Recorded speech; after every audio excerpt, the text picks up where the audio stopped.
So Geneva is really traumatic for the Vietnamese.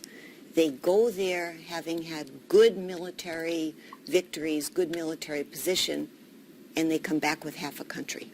They were betrayed by their allies.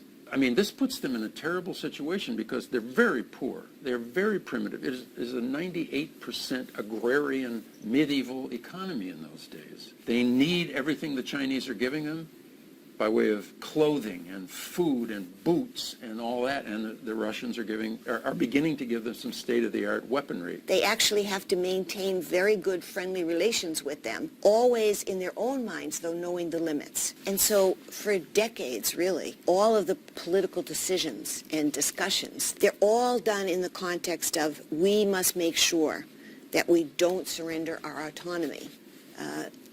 Again, that's the nationalism before being a communist. And end up like Geneva. And the U.S. did not appreciate that. Huge mistakes happened in the judgments that the policy judgments that people made. U.S. people.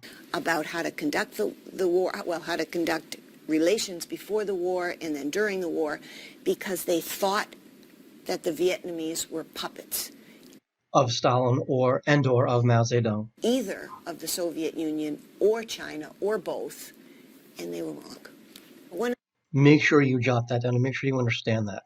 Another aspect about Geneva is when you have the partitioning of the country of Vietnam, it's the creation of South Vietnam.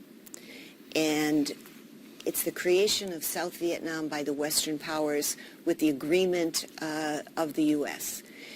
And what you have then is a sense early on that the U.S. is going to have some responsibility for this new country called South Vietnam. Nobody at that point is envisioning of what the future will hold, but the link begins there.